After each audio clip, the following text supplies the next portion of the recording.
Hello, welcome back to the library's kitchen. Today we're going to be making an easy vegetable dish, and it is actually going to be something to use up some of the summer squash, aka zucchini, that is so common this time of year, and mostly people that grow this in their gardens are often trying to give it away because it's just a bumper crop. So I actually got these from my grandpa. So I'm going to use these to make a soup with beans and onions and chicken broth. Alright, let's get started. I've already washed this, so I'm going to start cutting it up. But actually, I think I'm going to cut up my onion first. So we're going to be using onion, our summer squash, also known as zucchini, the green ones, usually people call zucchini. It's kind of the same thing. It's the same family. And we're going to use some olive oil to cook our onion and our summer squash at the beginning before we add the broth. We're also going to have some rosemary here, dried from my garden, and some pink Himalayan salt. I have some crushed red pepper, and I have some regular black pepper, and I have my chicken broth, and I also have some beans. These happen to be pink beans. You could use cannellini beans, great white, northern beans, pinto beans, anything. Alright, so let's start cutting this up.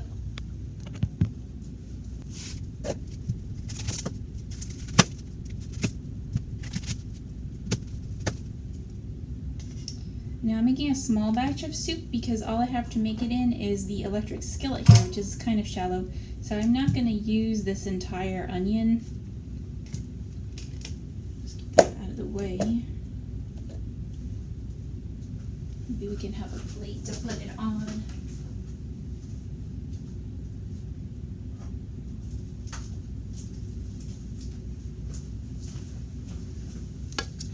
Alright.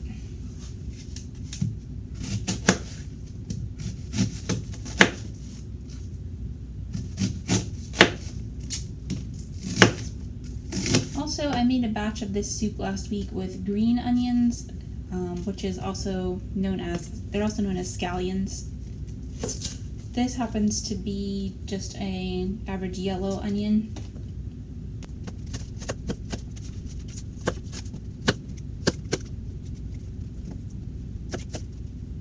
Sometimes even after you take the skin off, the very outer layer is still just kind of tough.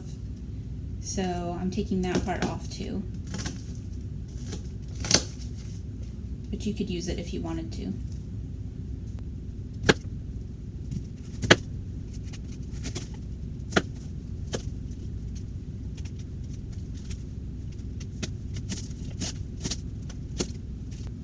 Alright, we don't have compost here, so I'm just gonna throw these away, sadly. And I think this is gonna be enough onion since we're making such a small batch. So I'm going to start heating up my pan.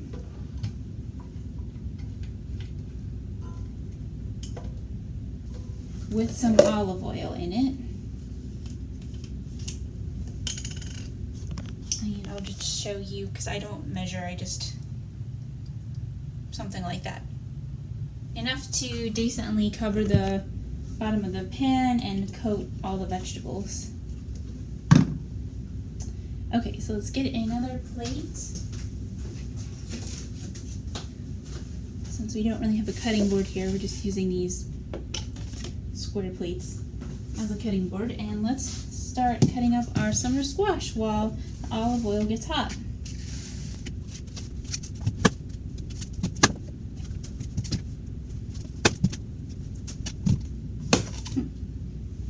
Seems to be getting hot pretty fast. Okay, so if you want to test if it's hot enough, you can either just take a little tiny piece of onion or whatever you're cooking, drop it on, and I don't know if you can see that, but it starts to sizzle. So that means it's actually hot enough already. So that was pretty quick. So let's toss on our onions. This thing does seem to heat up pretty fast, and we need to get something like this, or you could use a metal spoon, and we're just going to start moving our onions around. So this is called sautéing, and it comes from the French sauté, which means to jump, because you're keeping them constantly moving or jumping around on the pan. You might have seen some really fancy chefs that actually like toss the pan and make the food jump up in the air. Yeah, we're not going to try that, but this is good enough. You just keep them jumping around with your metal spatula or your metal spoon. Okay, so I need to finish chopping up my squash. So what I'm going to do is just turn the heat down so that my onions don't get overdone while I finish cutting up my squash.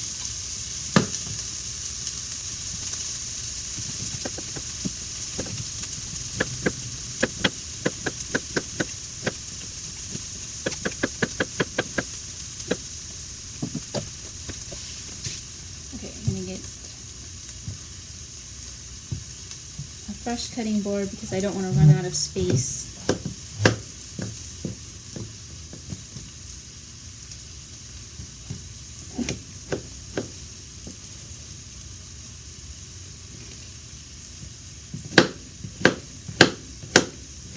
I'm cutting mine into pieces about like that big.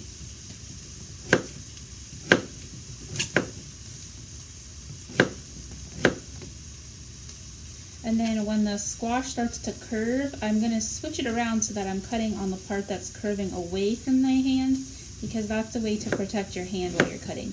And then when you get to the point where you can't do that anymore, just take the piece and turn it around. Just keep turning it until you feel that it's a safe angle, that you're not going to slice yourself if you happen to slip. And when you start to run out of room on the cutting board, make space, because if you're working on a crowded cutting board, you're more likely to accidentally cut yourself.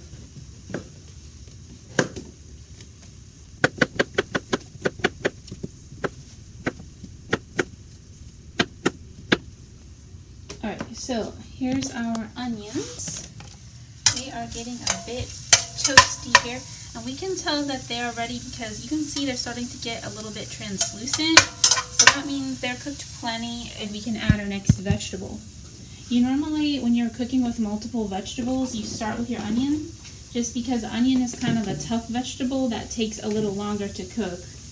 While something like your summer squash is more of like a, I guess what they call a tender vegetable, and it doesn't take as long to cook. So if you were to put your squash on at the same time as your onion, you would probably end up with overcooked squash.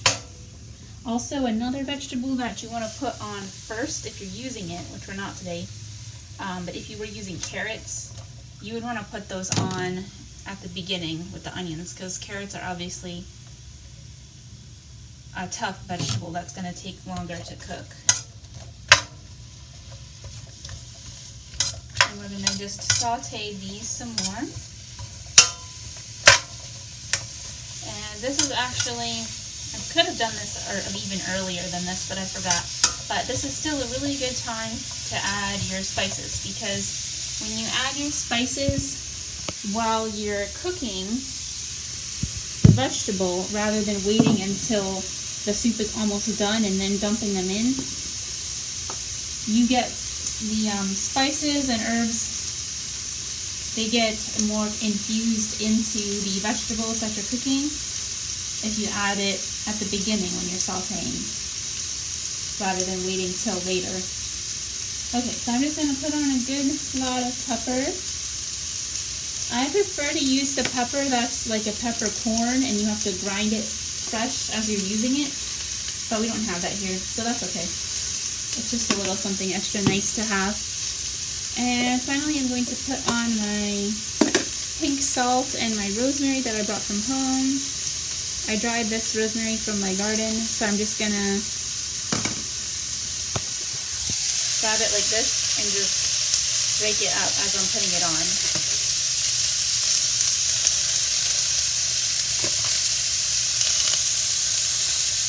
It smells really good.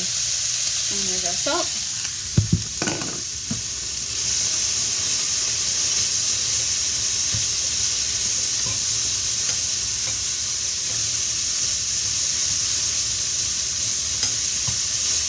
think we need a bit more oil now.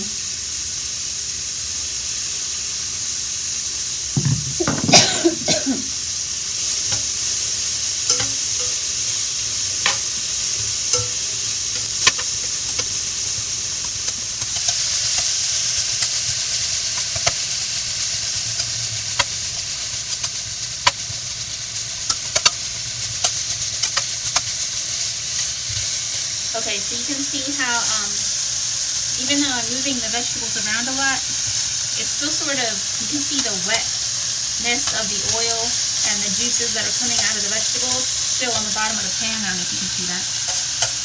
But earlier, there wasn't really anything wet on the bottom of the pan at all. It was just looking dry, and my summer squash seemed kind of dry. That's why I added more oil, because I didn't want it to start getting over dried, and I didn't want it to start sticking to the pan.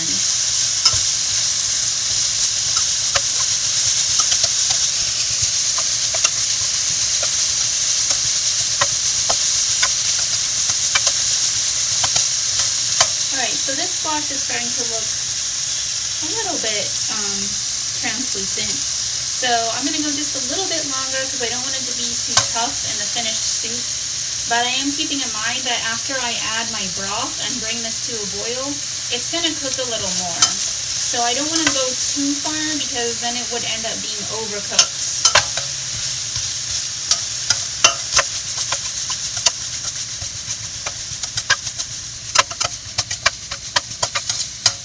Alright, I think that's pretty good.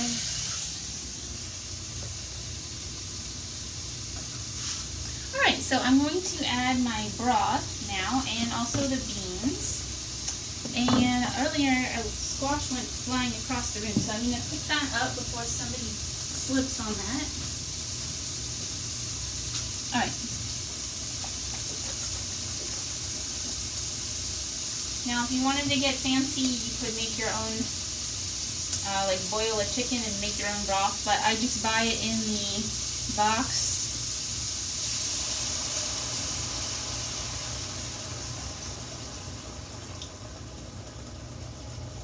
Okay, we added our broth, so it's going to calm down a bit now until it starts to boil.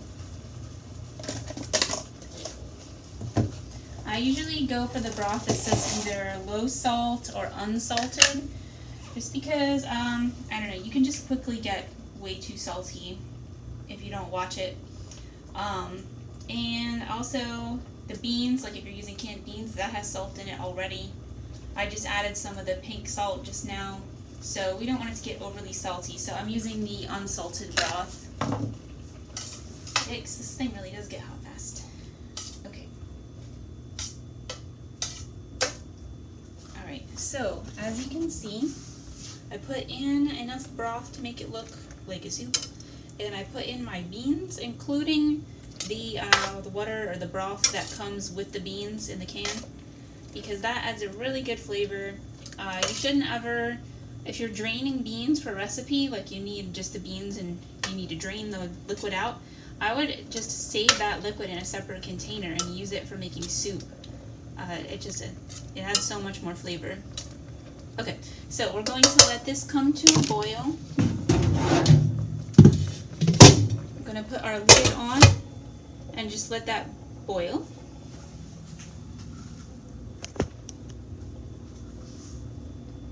Alright, and then once it comes to a boil, I'm going to crack the lid a little bit and turn the heat down and just let it simmer, because that makes all the flavors kind of blend together if you just let your soup simmer for a little while before you cook it, before you serve it, sorry. Okay, so as I said, these electric skillets get hot super fast, so it's already, yikes, okay. Let's put this over here and turn it down. Alright, so that is enough boiling. You don't have to let it boil and boil and boil. You just let it come to a boil.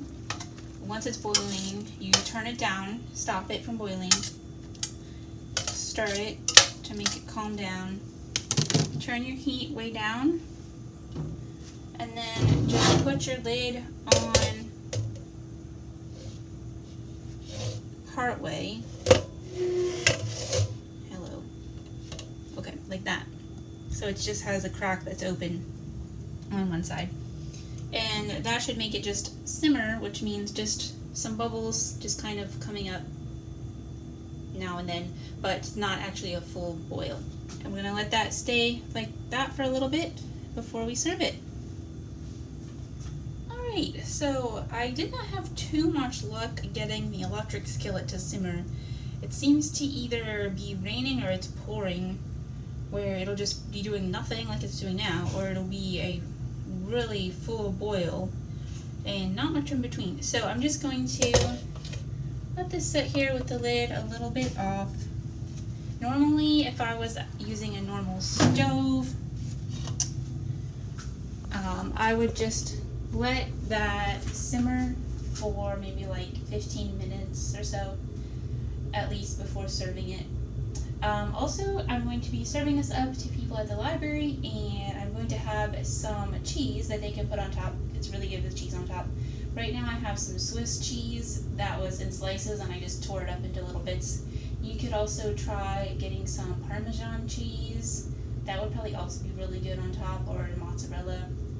So I hope you enjoyed this recipe, and join us again next week in the kitchen. Have a good week. Bye.